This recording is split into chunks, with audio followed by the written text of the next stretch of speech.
Hey everybody, we are back from our week or so away and so happy to join you once again here within the Nine-Sided Circle, like we try to do almost every Sunday, except when we take vacations or things come up or whatever. This is our routine, being with you here now. So I'm one of your two hosts, or rather, I guess I am your host, Nor Kyle. And I am her loyal sidekick, Mushtaq Ali. Yeah, and thank you for joining us here, whether you're live on Zoom with us or watching on the replay on YouTube. So good to see you again, to meet you for the first time. Welcome. And of course, this is YouTube, so the spiel, of course, is if you'd like, you can support us by liking this video. You can subscribe to our channel to keep up with the videos that we put out each week, and you can leave a comment, which we love because that allows us to make sure that you're getting your questions answered, that we are touching on things that are hopefully inspiring and interesting. And perhaps you have feedback to offer us around experiences you've had with the things that we talk about. And we love all of that. And often people from the community get into dialogue with one another and have conversations.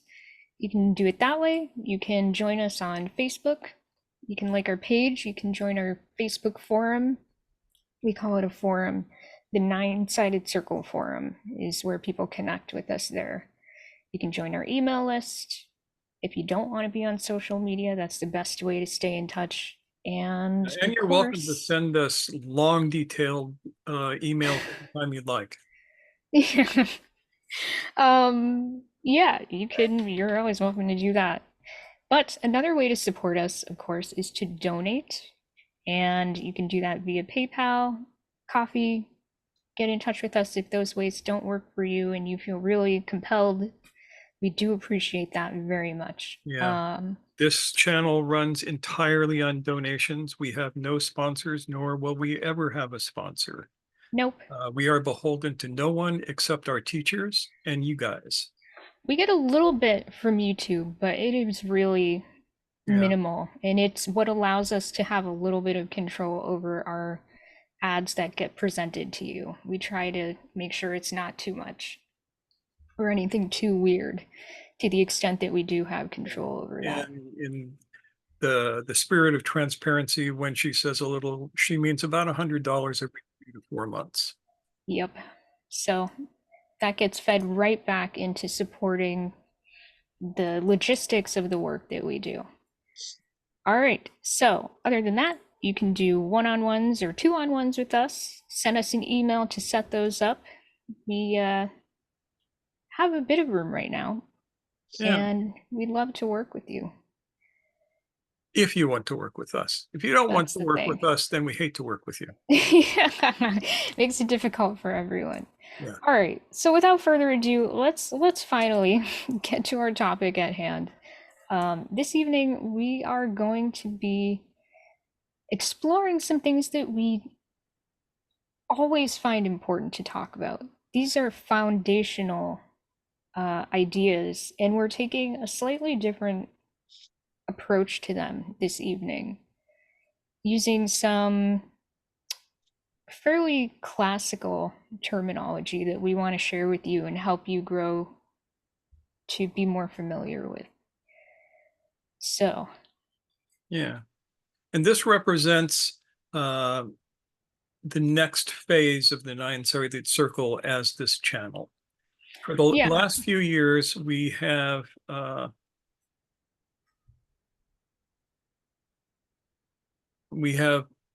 done as much as we can to take the entire corpus of the work and put it up on our channel for free. Because one of the things that we have observed is that there are a bunch of people who just love to put the work behind a paywall. And we find this objectionable. In the entire time that I have studied, which is about 50 years now, Mm. I have never once been asked to pay for teaching. I have supported my teachers. That's a different thing. But during the times when I had nothing, they taught me. During the times when I had much, they taught me. So we want to tell people that you don't have to pay somebody lots and lots of money to learn this stuff. It is meant to be there for those people who can use it. And the work protects itself. This idea that, oh, we can only tell people who have proven themselves worthy is crap. Because if you're not worthy, you won't be able to use the work. If you are worthy, you will, whether you pay for it or not. This is obviously a little bit of a thing with us, or at least with me. Noor is much mellower behind this than I am. And we have encountered this a lot over the last few years of finding these so-called schools that insist that you have to work for a very long time. And maybe if you're lucky and you've paid them enough and you've done all of the super efforts, which involve painting people's houses and all of this kind of stuff, or giving the teacher beautiful artwork, that you might be taught some of the fundamental techniques like self-remembering. Believe it or not, there is a school in New York that has done exactly that. And there's a school here in California that the teacher loves it when you give him expensive artwork and lots of money and work on his property for free. Um, and to us, that's objectionable. The world needs the work right now. So we have, by and large, in the last, how long has it been, Noor? 4 years now? More than that, we've been doing this since 2018, at least as the nine-sided circle. Yeah, so since 2018, we have put up most of the body of work in sort of a random way. But if you don't have a teacher and you want to do the work and you don't want a teacher, maybe you can go through this and find the various steps that you can do just by going, oh, this looks like a good technique. Let me find out how it works. Oh, it turned me into a lizard. Maybe I shouldn't do that again. Things like that. Um, but it's there for you. And that was our intention with this, that the work and the truth is not hidden behind a paywall. Now, in this next year, we are going to concentrate more on some of the systematic ways that the work goes together. And that's what we're starting tonight. Somebody has said something here. Yeah, we got a couple things in the chat. Let me see Okay. if they are appropriate to this moment. Yeah, Alka is here, but she is hidden behind the paywall. If you pay Alka enough, you can see her. Yeah, okay. So, Anissa says, I really appreciate that you guys are doing this. I've been actually feeling perplexed by this as someone who doesn't have the funds to have a teacher, even though I'm eager to learn the work. Therefore, thank you enormously. And Rafik says, if you are worthy, you will want to help others and not to identify yourself with money, but identify yourself with your higher power, whomever or whatever that may be, or you may be. Oh, I see what you're saying. Whomever or whatever you may be. Yeah. Which I want to make clear, Mushtaq and I do not do this to get rich. At the same Yeah. time, we try to do enough to make a living that supports us in our ability to especially do what we do for free. And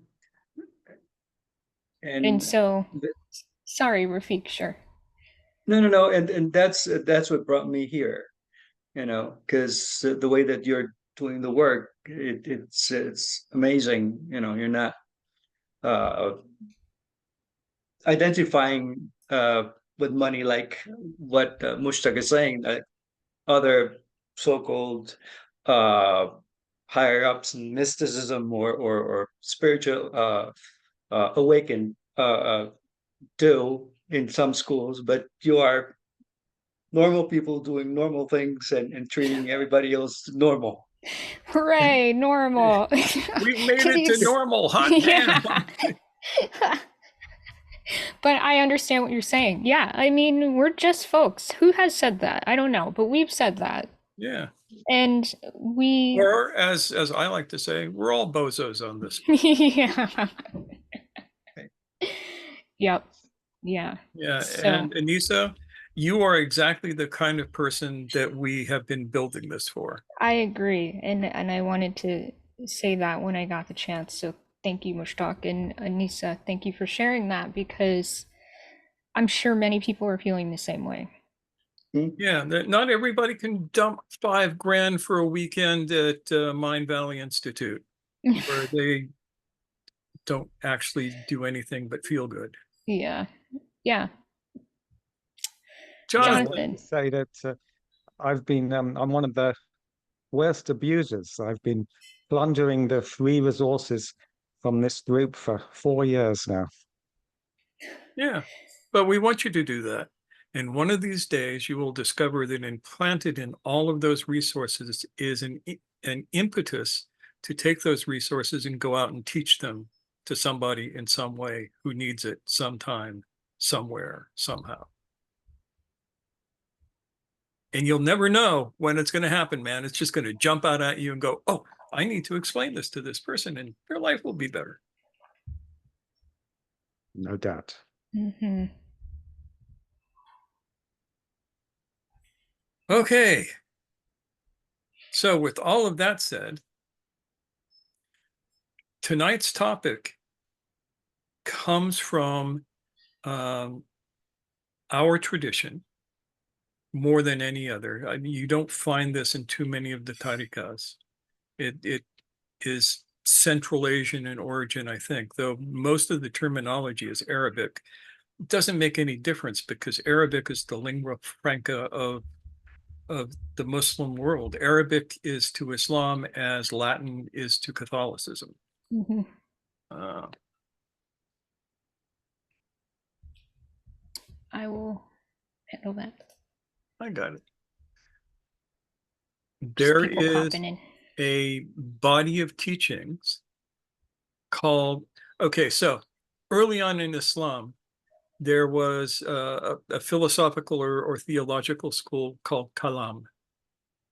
Kalam means like discourse, to talk.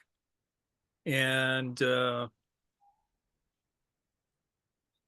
me see, I think, well, if I tell you the history, I'll get it mixed up. So I'm not going to bother at this point. I can write it out later. Yeah, another time too. Yeah, I know it will take too much time, but there were this big argument between the Kalam people and the philosophy people, and they fought back and forth and they argued. And Al-Ghazali wrote the incoherence of the philosophers as a refutation of their entire thing, and then Ibn Rushd wrote the incoherence of the incoherence. It was great fun, and a lot of people benefited from this really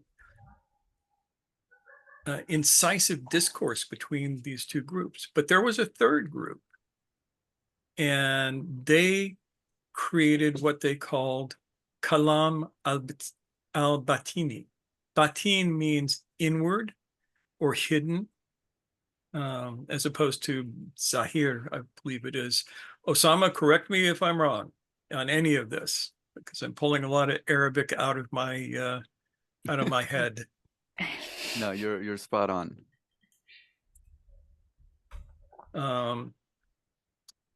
And this was an entirely different take on everything.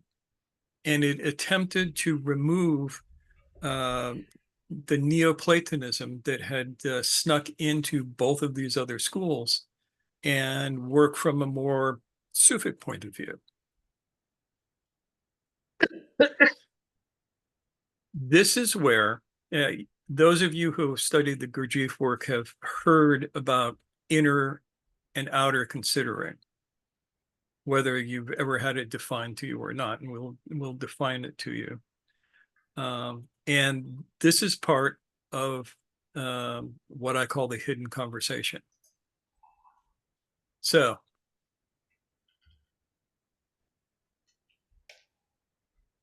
inner considering, which in our system is called Lisan al Nafs, which means the tongue of the ego, the language of the ego. And those of you who have been watching the Dune movies have heard this word lisan, as in lisan al Ghaib, the voice of the outer world who comes to save humanity. But totally different thing, has nothing to do with this, other than it's cool that Herbert used the word.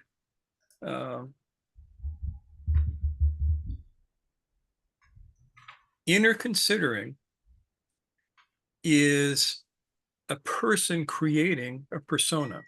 Persona is a Latin word that means mask.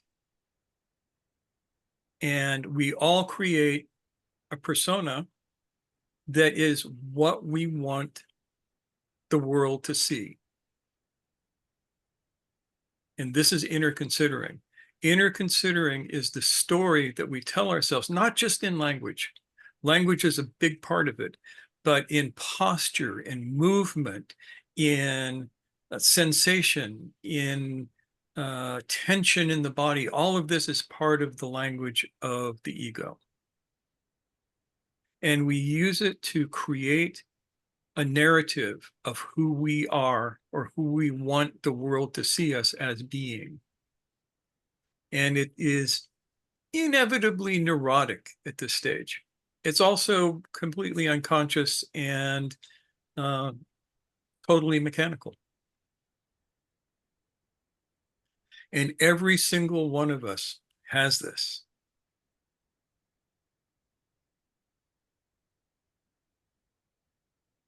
And here's a fun thing. You'll never get rid of it. And you probably shouldn't. But you can completely transform it. So we've talked about nafs in various different videos. Nafs, it's an interesting word because it means ego and it means breath.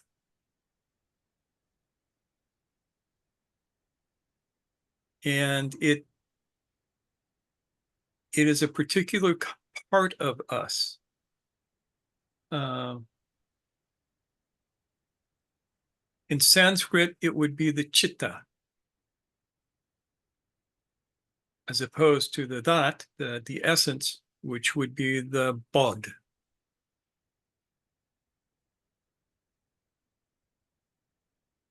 Our job is to not destroy internal considering, but to tame it and to put it on a diet. Your internal considering, your lisan al nafs, your language of the ego, requires most of your attention in order to work. That means attention that should be put to other uses is being gobbled up by this to keep your narrative going. Is this making sense so far? Not Feel free to ask questions. Yeah, I tried to teach this once 25 years ago, and it didn't work. By this time, people would be angry with me. So if you want to be angry with me, that's fine, but wait till the end of the talk. I actually found that to be the best explanation I've heard of internal considering, because it's kind of difficult to figure out from Ouspensky. Yeah, Ouspensky never understood it. I'm not even sure that Gurdjieff completely understood it. And I know that that's heretical to say that, but Gurdjieff stole a lot of his stuff from us. And some of it, he didn't hang around long enough to get the fine details. And this is one of those areas. That, in my opinion, seems like a fair assessment. Yeah. They never flesh it out. And you can't do that if you don't really understand the nuances of this. So it's better to, if he had stuck around, it would probably be a different story, right? Yeah. But that's neither here nor there. Gurdjieff had his work to do. Right. He did it for better, for worse, and we're here now. Mm-hmm. Now, this attention thing. Your attention. Hold on to that thought about attention. We have a question from Usama. Yeah. Mushtaq, could you list the example again you gave for what makes up the persona or mask? It is made up of the verbal stories you tell yourself. Your inner dialogue or monologue. Inner dialogue. The verbal stories other people have told you about who you are, who you bought into, who you believed and accepted as true. It is made up of your feelings, your emotional patterns of reaction that you have. It is made up of the tension in your body. It's made up of your habitual postures. And as Mr. G pointed out so accurately, everybody has habitual postures that they will tend to assume under different circumstances. So not a lot usually, a few.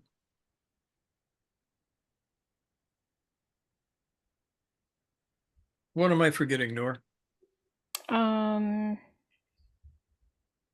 I'm old. My memory is shot. You have to bear with me.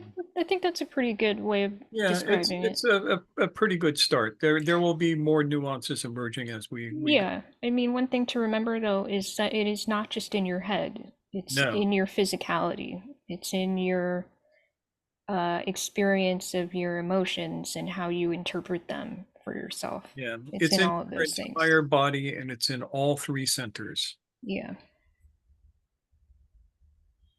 And it's not just internal to you. As he said, it's also, what other people are projecting onto you that you have interpreted or accepted as true. All right, so you wanted to speak next about attention. Yes.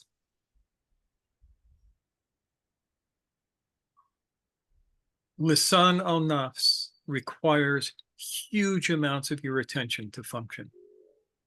It will pull your attention from everything else that you do so that it can continue to project your persona onto the world in every interaction you have with everybody you meet and with yourself when you're sitting alone in the world, in the room, reinforcing this. So it's where your attention goes. So the antidote to this is called Muraqabah in Arabic, and it's what Gurdjieff called self-remembering. This is the practice of training your attention to be in the present and pulling it away from the machinations of the Lisan al Nafs.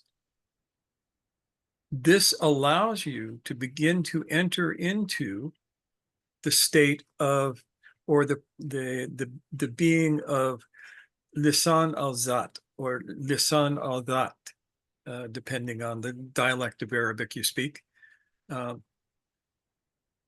Dhat means essence, essential self, the finest part of you, the part that you want to be in charge, basically, once it gets empowered.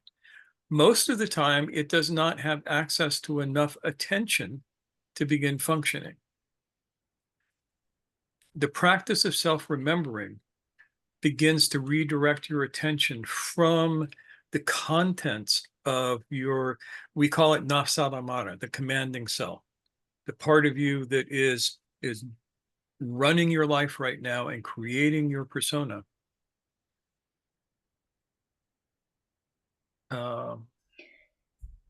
It rules you Yeah, it rules you. instead of the best part of you being in control of the situation. And that's why it's called the commanding self. So maybe that will help. Yeah, and we've, like I said, we've talked about the 7 layers of the nafs and that sort of thing in other places. And I'm sure we'll talk about them again. We have a question from, or Ian. a comment from Ian. Well, no. Yeah, I didn't want to interrupt if you were Go for it. wherever you're going, but I wondered if you could help clarify for me the relationship between, since I can't speak the Arabic, I'll just say the commanding self and all of the factors of the personality. That's not clear to me. Think of it as 2 ways to say the same thing. Well, that sort of makes sense. Okay, that's good enough for now. Yeah, the commanding self is the container for the process of the speech of the ego. Speech or language is a descriptor for what goes on because it is a narrative that attempts to enforce what it believes it is onto the world. And you'll hear it in your own language. What you have to look for is what's called is of identity when you speak. A is B. I did this earlier. I was a graphic artist in the past tense, but I never was a graphic artist. There's no such thing as a graphic artist. I was someone who did 3D art to make money, but I was not that. My essence was not that. You can say, I'm a father, I'm a mother, I'm a fireman, I'm a doctor. All of these are is of identity that are part of the projection of your language of the ego. And that's one of the simpler techniques to begin to see what you have owned as who you are. And as our Indian sages will tell us, you are not this, you are not that. There's a difference between your being and your doing. And most of what you think of as your being is only your doing. Yes, neti neti.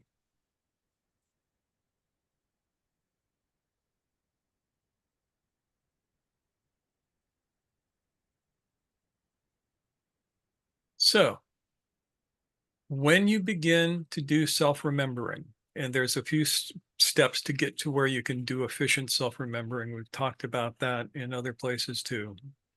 And there will be links to this stuff, a couple of them at least. When you begin to use self-remembering, you can begin to work from the language of the essence. The language of the essence is a completely different way of being. It describes that which is rather than that which you think is.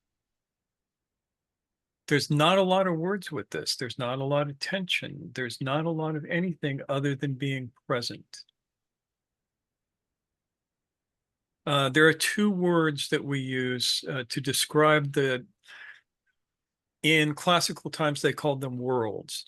And they're not worlds, they're ways of being. And they are afak and anfus. Afak is an Arabic word that means like horizon. And it is that which you are given to experience by the world, by the universe, by God. God says, experience this. And if you are out of your own way, you get to experience that. Anfus, that anfus comes from the root word that gives us nafs, interestingly enough. And it means the world of spirits, the world of dreams, the world of being completely involved with your own ego and trying to project it on the afak so that you can never see what actually is. You're too busy looking at what you want people to see you as.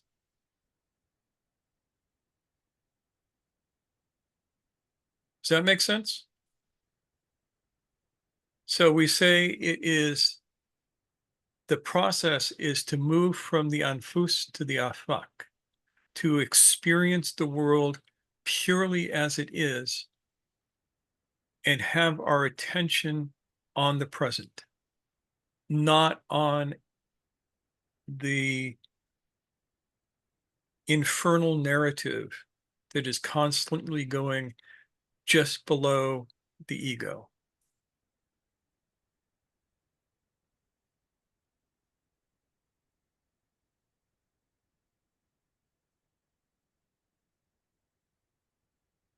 Osama. Yeah, this is amazing because well, it brought up two things. The first thing is that you painted a picture or the mechanism of what the process was, or yeah, the mechanism of the process. Because I remember when I started to practice Muraqabah, there was a point in time where there was this distance between this persona and the essence. And I remember I don't know where I was traveling, but I was at the airport and I was ordering some food. And it just, when the guy asked me, hey, what's your name? All of a sudden, I just gave him a name, just like whatever name that came to mind. And it was like, wait a second, like, what is this game? Like, it just, the space that was created between the essence and the persona was very clear. And I remember him asking me, he was like, oh, how do you spell that? I was like, I had to like really think of like, I don't even remember what name I gave you. But that was really interesting. And hearing you now speak about it, it makes sense. You know, that the mechanism is very interesting. The other thing, now that you brought up the word afaq and anfus, it reminded me of an ayah in the Quran 41:53, which says, سنريهم آياتنا في الآفاق وفي أنفسهم حتى يتبين لهم أنه الحق أولم يكفي بربك أنه على كل شيء شهيد. We will show them our signs in the horizons, آفاق, and within themselves, أنفس, until it becomes clear to them that it is the truth. But is it not sufficient concerning your Lord that he is over all things a witness? Hot So, damn.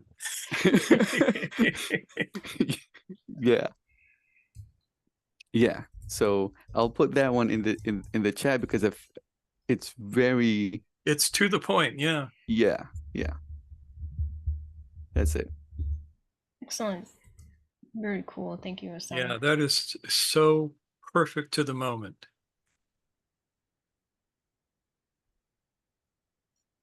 So, Austin, what do you got? Gurdjieff talks a bit about playing roles. Yeah, we're going to get to that, but go on. Yeah, it's like kind of even heavy to talk about, almost being stripped of all the stories that we've created or that have been projected on us. Um,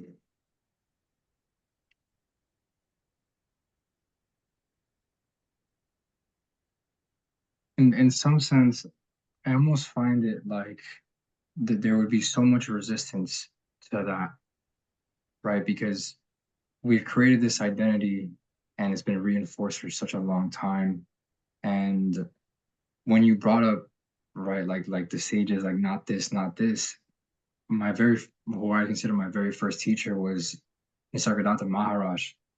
And his whole thing was strip the mind completely. And like reading his book was just so difficult for me because it was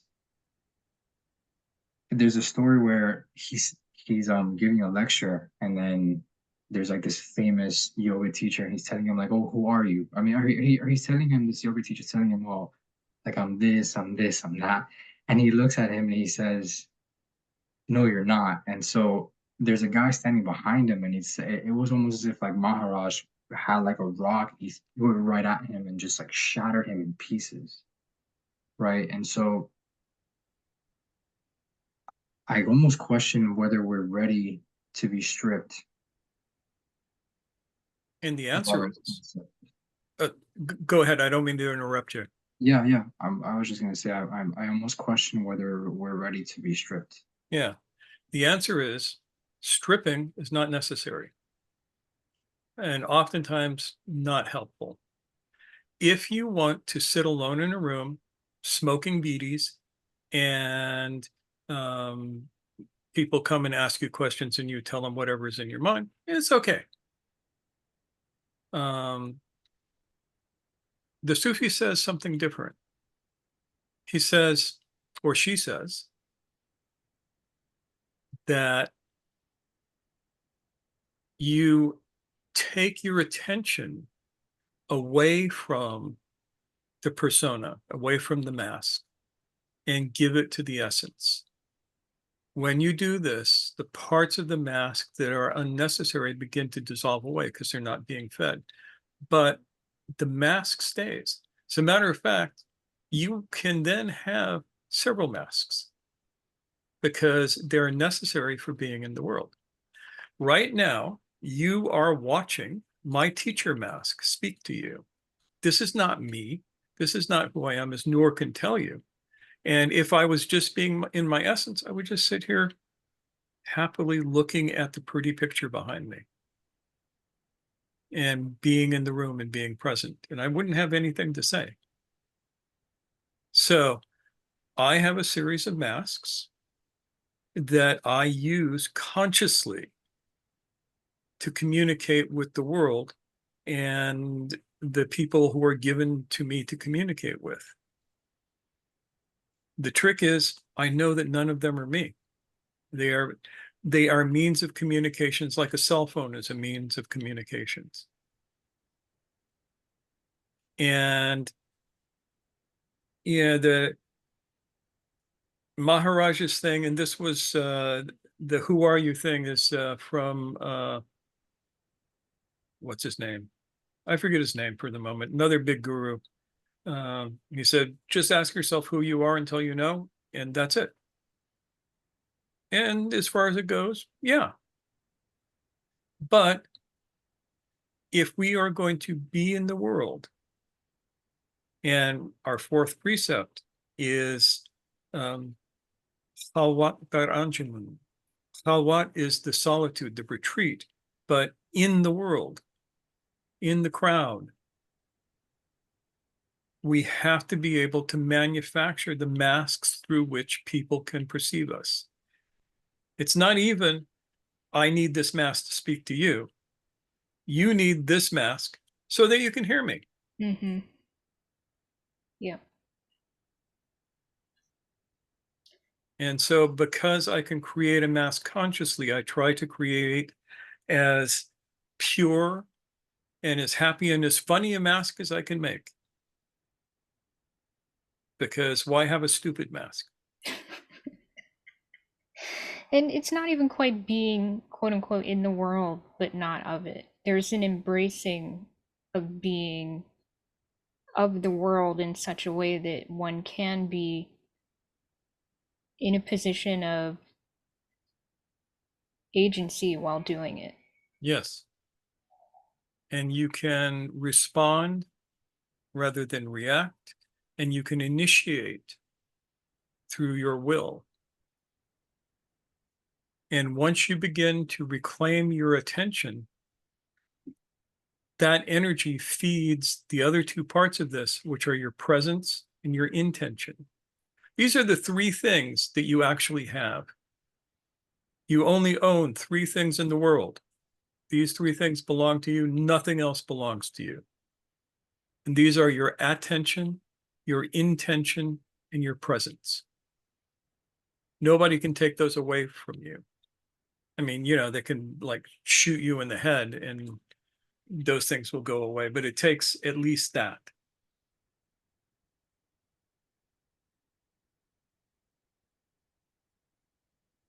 So one of the things that the dervishes of our order learn is how to create the proper persona for doing the tasks that we're given. And this is a necessary skill. Yeah. To craft personas that are not just random or dysfunctional, but that serve a beneficial purpose. And are there for the time that they need to be there and then gone Yeah. or not. Flexibility. Yep. And those personas are just means of communication. Nothing more.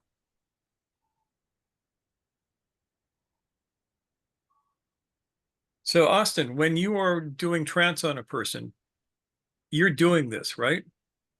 This is not the Austin that hangs out with his buddies and has a beer. It's a whole different mask. Is it not? Yeah, interestingly enough, when I'm in trance, there's like it almost feels like a part of it is essence because it's like I quiet down and I'm paying very close attention. And because it's like just an unraveling of the moment, it's almost just as natural as it can become. And this is something I was experiencing a few days ago with a client. It was like I'm aware that I'm in trance and it's just such a different space.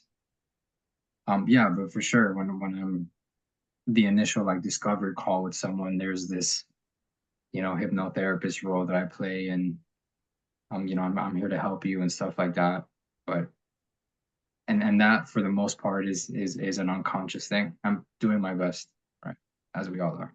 Yeah. And it doesn't have to be conscious in the sense of, oh, I am consciously doing this right now. It needs to be only conscious in the sense of, I know that this is persona. And then you have to let your unconscious play the persona. Mm-hmm. That's its job. Its job is to put on that persona and allow that to be the filter through which you talk to somebody. To embody it Yeah. for the period of its necessity. Yeah, I mean, so in terms, I understand that. I mean, so in terms of at least as I'm doing that, like paying attention to like at least my body or like noticing when I really love this idea of Uspensky of like divided attention, right? Where he says if we're just focusing on what's outward, there's like it's fascination as opposed to being aware of that we are speaking and that we are moving our body and then what's in front of us. Yeah, exactly right.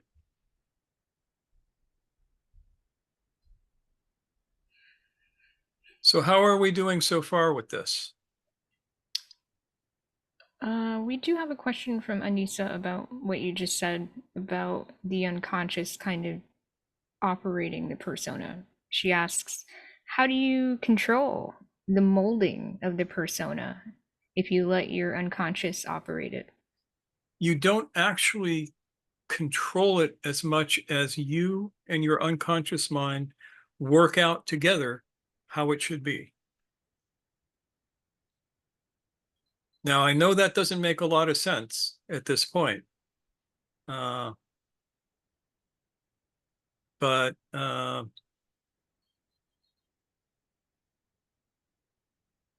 did I describe this?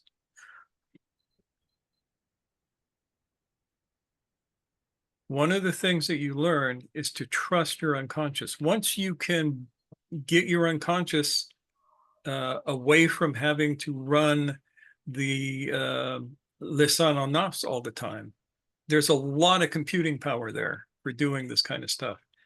It's like, how do you drive? How do you drive a car? It's one of my favorite examples of this. When you drive, your unconscious mind does the driving. Your conscious mind directs where you're going.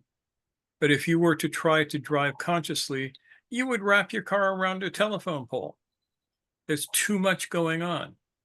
And this is what people who are trying to do self-driving cars right now are experiencing. There is not enough computing power to actually do effective self-driving. There's not enough understanding of what's going on to manage all the variables involved. Yeah. Okay. So anyways, we do have comments or questions from Rafiq and then Osama. Go for it. Yeah. Early in this meeting, actually before we started the meeting, I was talking to well, we're saying hellos and all that, and I when you said that you were doing well, I that caught me caught my attention, because that was but usually in Puerto Rico everybody is okay. Say, how are you doing? Okay, everybody's okay. I mean, you can be destroyed inside and everything is okay. Yeah. But to say that you're well or not well, then you're really paying attention to yourself. You know, that's an example that I use when I speak to people. You know, you're in automatic when you say okay, at least in Puerto Rico. Yeah. You know, but Well, it same takes here in the States, or the rest of the Right. states, because Puerto Rico is part of us. yes, thank you. Have some stories about that sometime when we're just talking. But yeah, the thing, no matter how you're doing, somebody comes up, hey, how you going? Ah, fine. And you could be dying inside, and you won't tell them, because if you said, I feel really terrible right now, my heart is broken, nobody wants to hear that. They're all Right. going to be going, ah. Sorry, I asked. Yeah. Abort, Yeah. abort. Yeah, and other people don't want to accept it either, Yeah. because we need to have this shield, you know, that we're in control. You know, and actually, you know, it doesn't need to be, and you don't need to be to put that mask that you're in control. You know.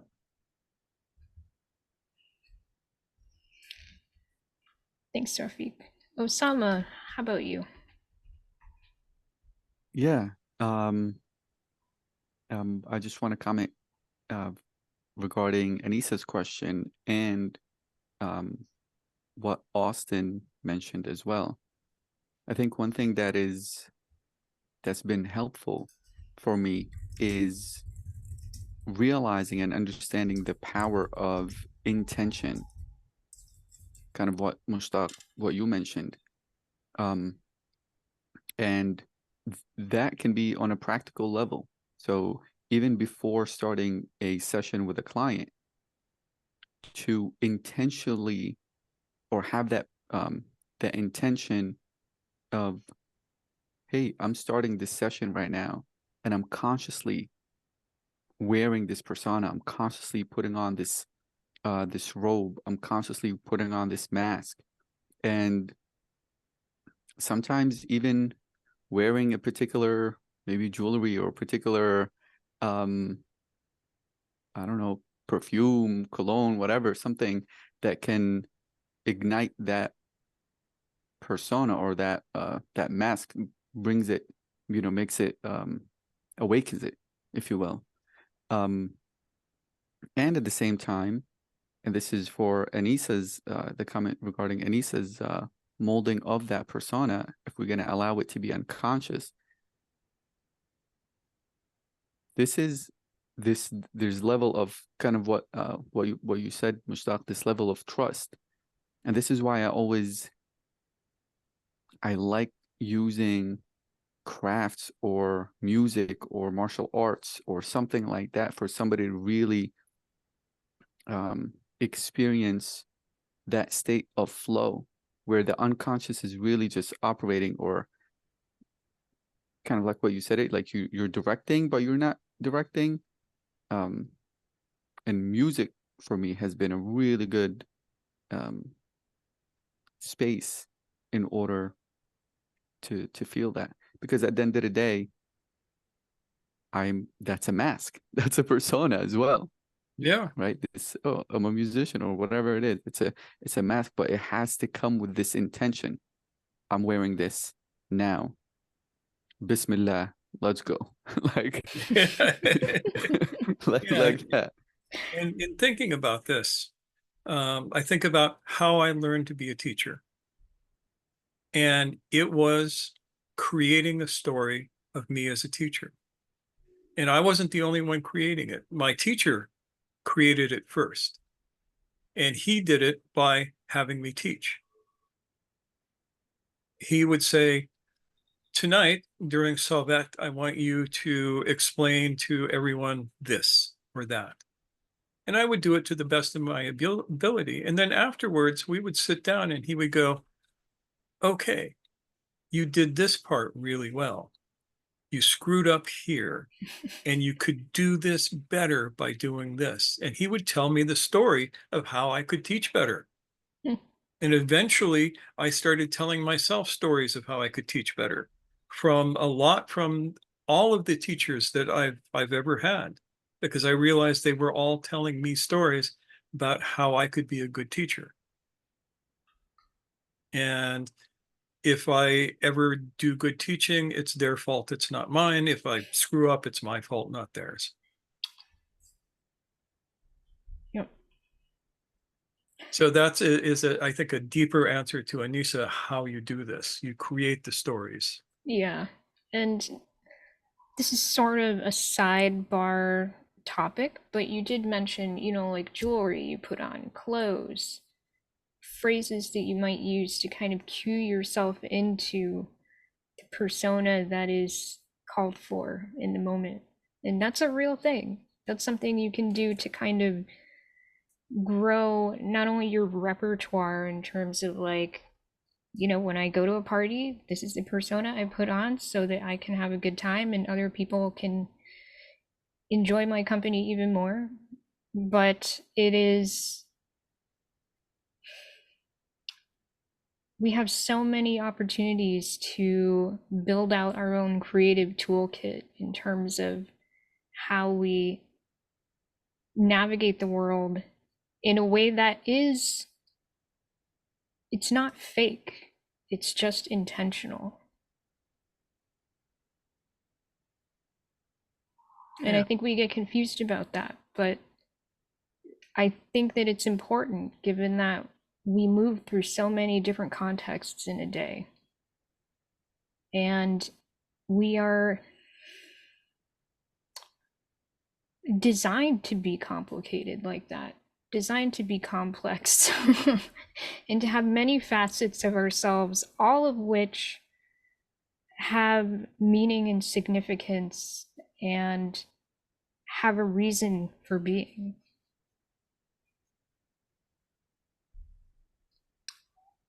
Osama, you've been waiting patiently. Osama too. Yes. Right? Yeah. So Osama, thanks a lot for citing that ayah. I was also thinking of it, and thank you, Mushtaq and Noor, for giving a key to that ayah, because I always thought of that as, you know, we gave you signs within yourselves and unto your horizons, meaning within yourselves and outside of yourselves. But that was a very technical key which you gave about nafs and afaq. So I'd like to ask another technical kind of question about muraqabah. So if muraqabah is the process of training one's attention, pulling it away from this conversation of the nafs and directing it towards the essence. And then, Mushtaq, you have repeatedly pointed out that one only has three things that one possesses. So in both these paradigms, possessing three things and redirecting attention, there is also a subject, the one. Mhm. So I am redirecting the attention from the nafs to the essence, and I own only three things. So is that the will? Is that the intention? Will manifests from that. When you are doing muraqabah, what you get is presence of those three. Ideally, you start developing presence, being, just being. And you do that. So we have talked a lot about the 9 precepts. And We have a whole playlist on those. yeah, we have a whole playlist on that stuff. We'll be talking But more I will about tell that. you that those are set up, those precepts are set up to develop the attention, the intention, and the presence.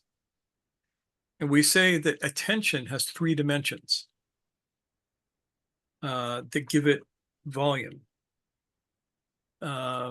And of the precepts, there are 3 precepts to work with those. The first and most important is hosh dardam, awareness of breath, breathe consciously.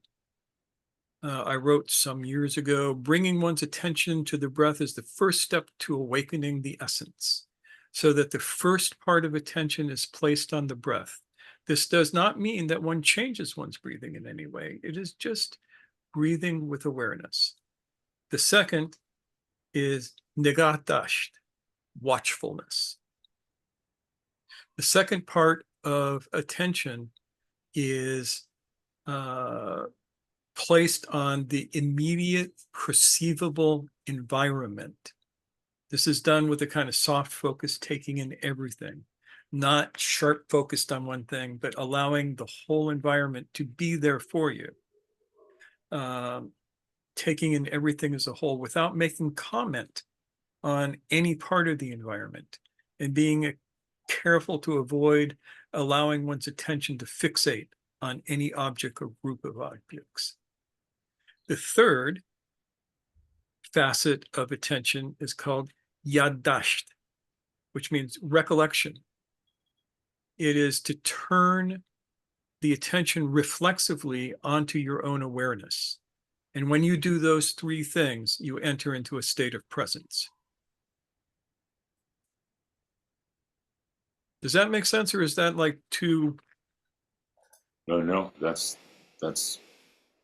certainly makes sense.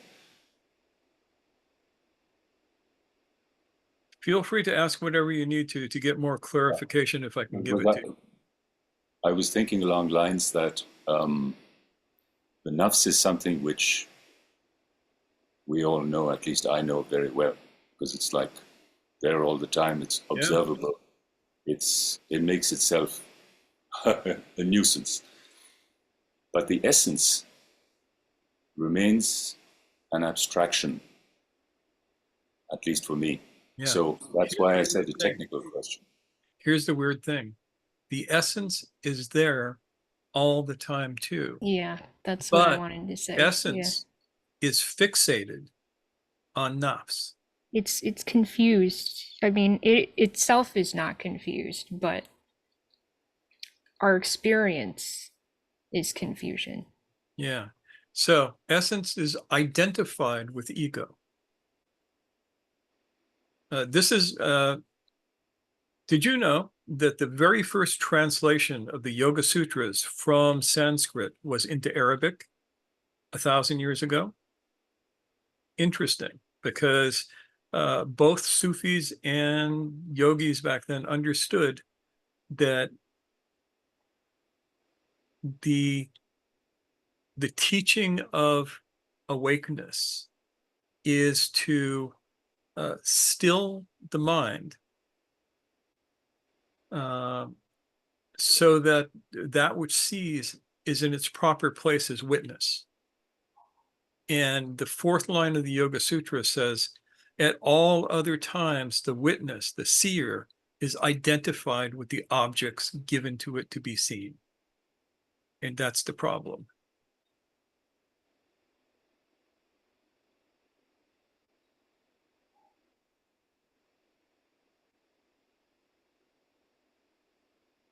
We have a thought from Zainab, and then I Yeah, will. then Rafiq. Zainab asks, and how do you direct and interpret the personas at a given moment when the afak, with the afak? How do you direct and interpret with the afak? It seems people from outside get attached or intrigued to the persona of the moment. Would that be the step after Khalwat Dar Anjuman, the step after solitude in the crowd? It is the step of solitude in the crowd. If I'm understanding your question correctly. Yeah, I'm having a hard time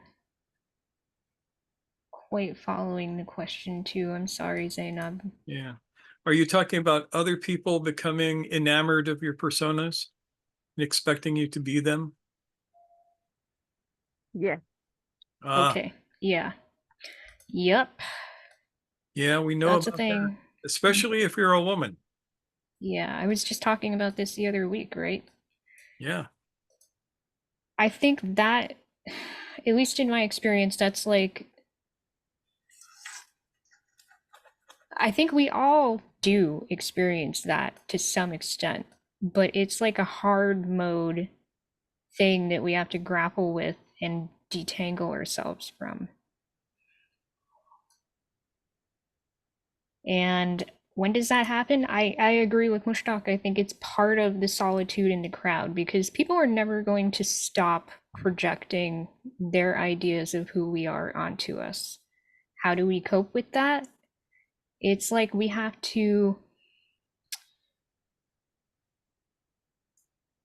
we can't, how do I put this?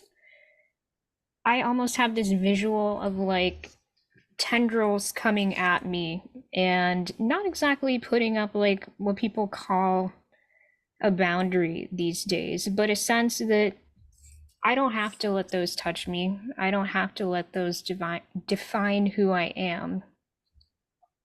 Yeah. And that's other people's stuff, not mine. Yeah. And this is why a branch of Sufism developed into the Malamatis, the blameworthy ones, because they handled that, amongst other things, by being so ordinary of not having anything that anybody could be attracted to. And sometimes it got pretty crazy. There was a story of one sheikh who was being surrounded by people who wanted to learn from him, and they were like clamoring.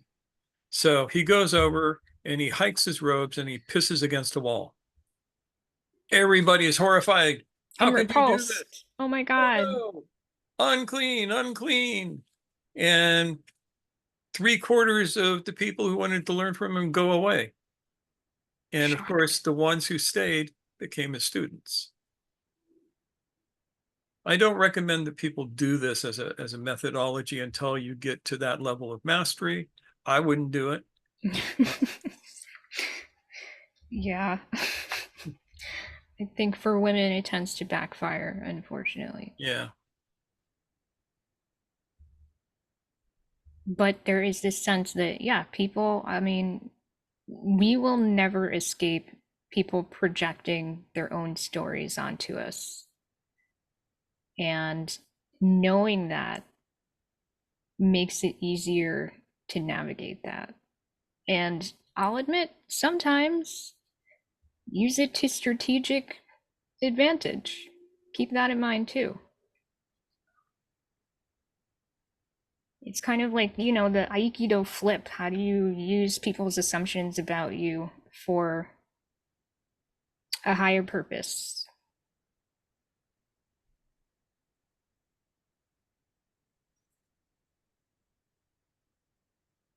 So, Rafik. Would you, I'm sorry. Yeah. Can I just ask Yes. some more questions from Noor? Yes. So would you interact, or like would you I just forgot the word, but do you interact with it, or do you stop it for yourself? I think And that's a case by case basis. Yeah. Yeah, there is no one answer to that. It is, who is this person? Who are they to you? What is it that they think they want? And what are you willing to give them? And it can be anything from just turning and walking off to having a dialogue with the person in a way that shows them that you are not the object of their fantasy. yeah, okay. Yeah, I mean, there's no one size fits all answer to that. And in my experience, I have to include, what are going to be the consequences of this action? What is the best outcome? What do I want to achieve in this context?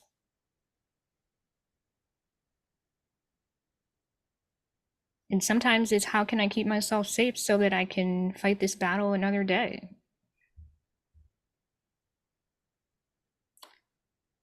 Yeah, Rafik? okay. What's that, Zainab? It's, how do I avoid knifing this guy and going to jail? Right. It's all of the above. Yep. Rafik. Now, just wanted to piggyback on what you're saying. But two things that I've heard and read from some of the people. For example, people who say, "Well, how can I be more spiritual? How can I be how can I meditate?" And the an answer that I got was just sit there and be aware. So, and how can I be aware? Well, stop, look, and listen. Stop what you're all this mirage that you have built yourself in, or somebody else has uh, uh, built into you. Observe it, look, and then listen. Listen how all that with your observation crumbles and brings your real self. Yeah. And also be very, very careful what you ask for. I will remind you that a man came to Jesus and asked him that question, "Master, how can I receive the kingdom?" Jesus said, "Follow the law." And the guy asked, "What laws are best?" And Jesus said, "Love the Lord your God with all your heart, with all your might, with all yourself, and love your neighbor as you love yourself." And the guy said, "I already do all of that. How can I get the extra rewards?" And Jesus said, "Well, give away everything you own to the poor and follow me." And of course, the man went, "See you later." which also can be translated into empty yourself Yeah. from your masks. Because he was a rich person, and all his main mask was, I have money, and I do this and I do that, and I've achieved this and I achieved that. But you have to strip yourself from all that and Yeah. follow me. Yeah. The hardest thing anybody can do.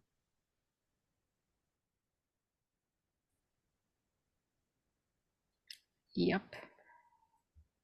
So Well, what the else? hardest thing, sorry. No, go ahead. No, the hardest thing for other people to understand and to accept from other people, like what you're saying about this master, peeing in the wall. Oh, we want to follow this person who's supposed to be perfect in every single thing. He said, no, I'm going to show you that I'm a human being like you all. See, I pee like everybody else. Yeah. I break In a rules. Muslim country, peeing in public on a wall is incredibly uncouth. Shameless. Yeah. No master would do that. Yep.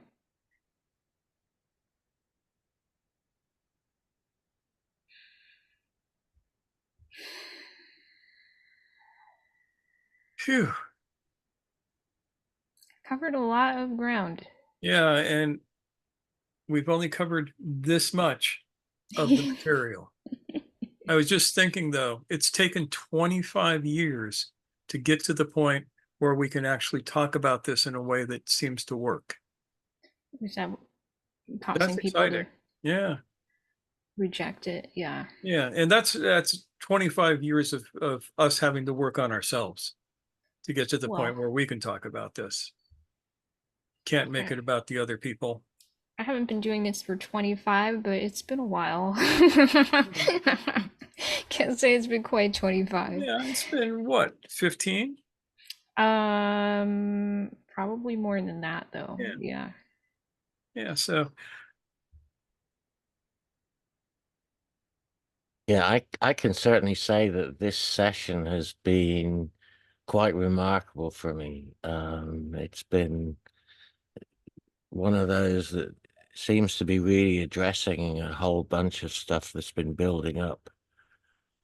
And I really like the direction you seem to be this seems to be like the first of a series, and I really like the direction you seem to be going in. So yeah, what I'm imagining now is that this is the first of a year's worth of work. Probably one talk every month is going to be focusing on this, and then the other 3 will have fun. We'll talk Yeah, about well, basic Sufi stuff. But yeah. for the people who really want to work, I want to put this material out in such a way that you have it. Mhm. Cherie, talk to us.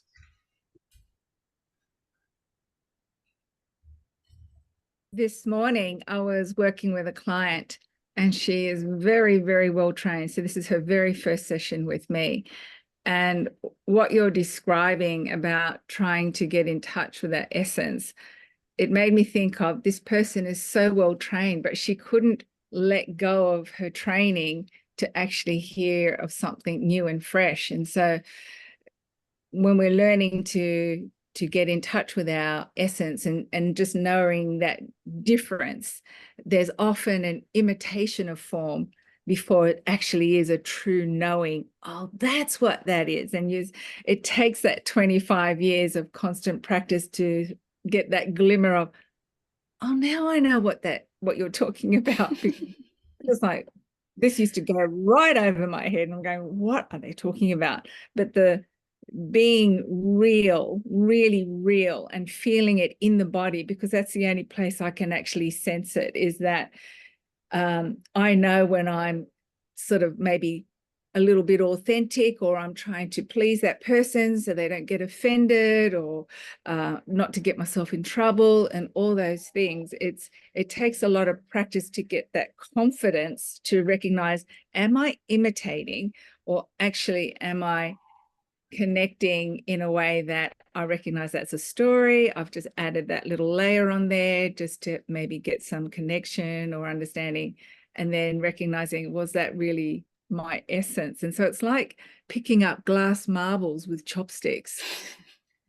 I can't quite get it. You know, the glass marble is escaping me. And this is what it's like when I'm first trying to practice that. And to Zainab's comments, this is weird. It happened to me yesterday. I'm pumping petrol into my car, and a man calls out to me on the other side of the pump, and he says, "Oh, where are you going? What are you doing?" And he starts engaging in this conversation. And he said, "I'm looking for a girlfriend." I said, "Oh, good luck." He goes, "I think you'd make a great girlfriend." I said, "Oh, thank you." And I'm thinking, you can't get away because you're pumping gas in your own car. You just think, okay. And I thought, no, I'm just going to have fun with this guy. I'm just going to just smile and engage with him. And he had all his mates, and they were all probably about 50 plus. They're just middle-aged guys who've been out fishing or something, and they've engaged me in a conversation, and they're laughing at him because he's trying so hard to get a date with me. And he goes, "I'm dreaming about what you're going to cook me on our first meal." I said, "Whoa." I said, "You should be dreaming about where you're going to take me for our first date." You know, it's like, I'm not cooking for you. Oh, I got to get myself out of trouble, but I didn't want to be shrewish or unkind.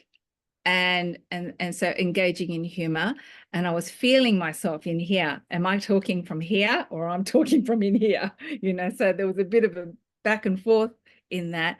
But I thought we ended that conversation as two people who had a flirtatious conversation, but it wasn't in any way hurtful or disrespectful or anything. And I thought, oh, that was interesting. You know, like if you're really being your human self and allowing someone to engage with you, you can sort of direct that if you've got a strong center.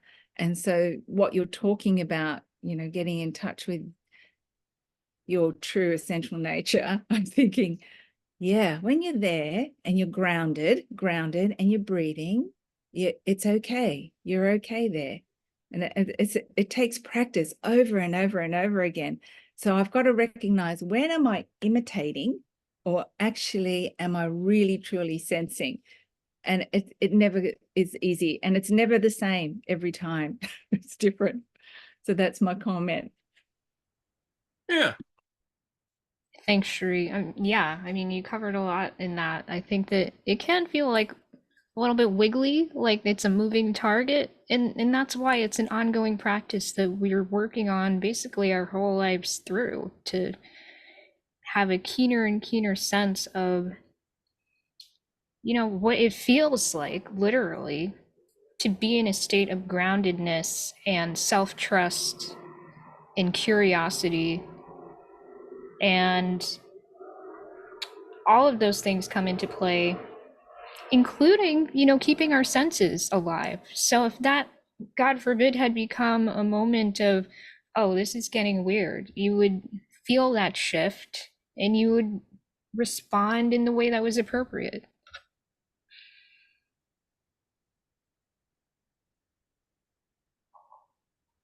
So it's all good. And I feel like opportunities for practice come at us every day, just like Osama was saying, you know, picking up food at a counter and having a moment of, I'm you know, reality is coming at me fast, and I'm gonna trust the process and explore that. Yeah. So when you practice this, a couple of things happen. One is, the more time you spend working from the Lisan al Dhat, the more you take your attention back.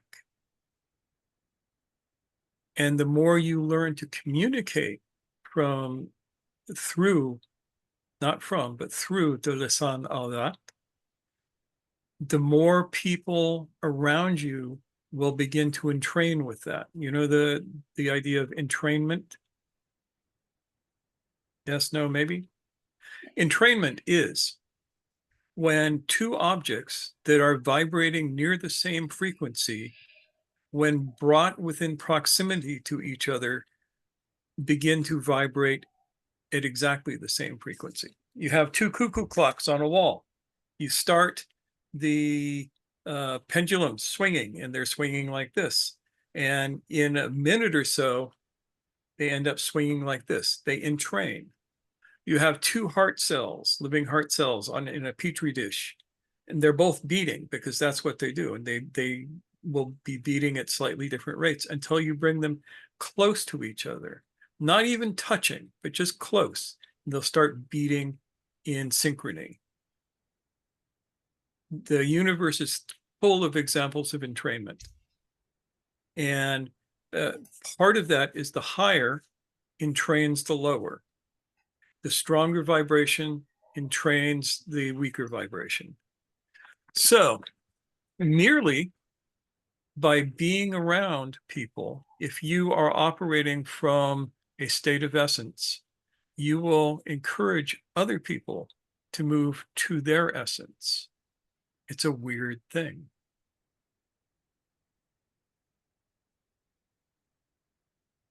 So there's a thought for you. That's one of the uses for this. Get your attention back, then help other people get their attention back. And you can do that entirely through your presence. You don't even have to encourage somebody with words. You have a whole different language you can speak to them in.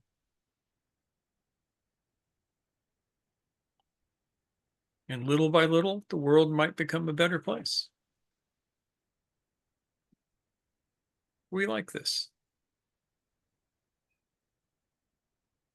So I think that that's as much as we can do tonight. It will take weeks and weeks to even begin to cover this topic. But I think that we have gotten through enough that we have maybe, as we say where I come from, wet your whistle just a bit. Yeah, and starting to use these words that are so rich with meaning that we can just let that simmer and see what comes up for each of us and reconvene and share about that, and it will enrich the conversation.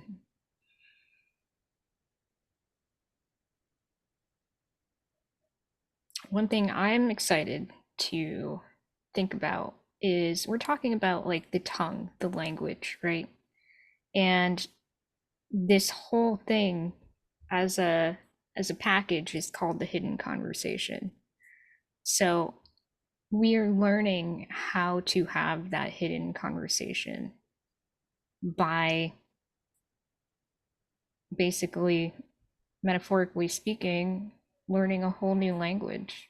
Yeah, basically. And this is how Sufis throughout the ages have seemed to perform miracles. They never have been miracles, but they look like miracles to the uninitiated, is through this process. Because if you can speak the language of essence, the universe listens to you.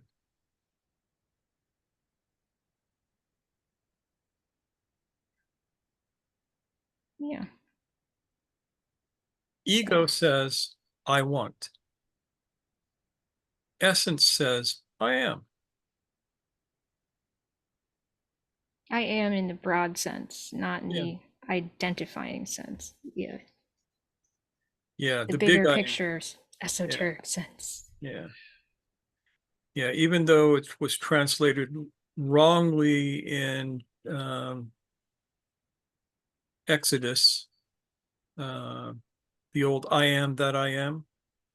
In Hebrew, it's actually in the the future case, not the present case, but it doesn't matter. It's the big I am, the thing that you use words for because there are no words that express it.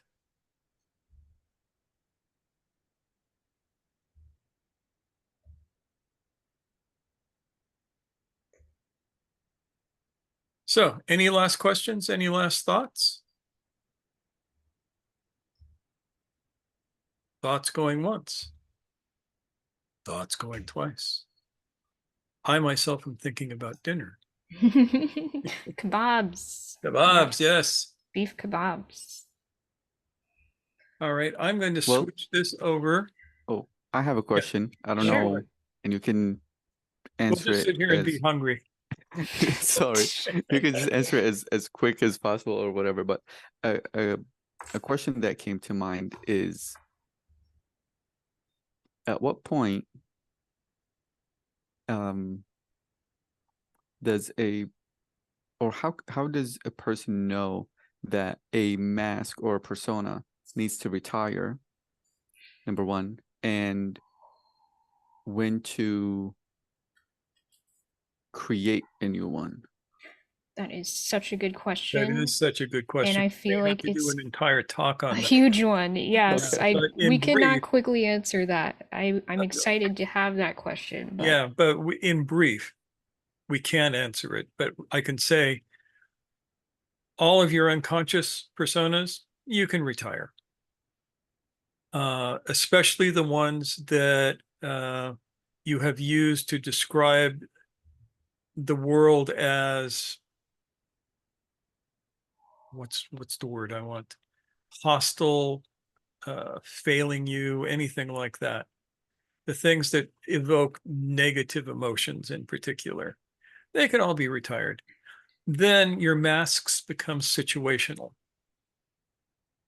And you use them to talk to people. If you and I are hanging out in a coffee shop, you get to see my hanging out in a coffee shop mask. Because otherwise I just sit there and enjoy the beauty of the coffee. and gaze into the eyes of your Yeah, that'll make conversational two of partner. us. So Yeah. Right. Yeah. Exactly. And Austin says transmitting Shakti, yes, or as we say, baraka. Yep. Baraka means, it literally means a blessing. Mm-hmm. Yeah. And that's what it is. But some people might think of it as like the energy of blessing. Yeah. Yeah. Which is different than life force. Mm-hmm. Yeah, I Yeah. understood it as energy. But so would would it be transmitting essence? Not transmitting essence, but entraining with essence. Right. So if I'm in essence and I'm emitting that and someone picks up on that, that's essentially how miracles can happen. I mean, I think of it in a sense where people would go to gurus and just being around them and you can just be quiet with them. Like you get this sense of inner peace and stillness. Yeah. I would say so. Yeah, I mean, especially like someone who's really in it, someone who is genuinely in that place of essence. And we have opened ourselves to that, not just like our projection onto them of, wow, they're this great guru, but we're able to be quiet in ourselves. Well, there's that influence factor too. It's good to be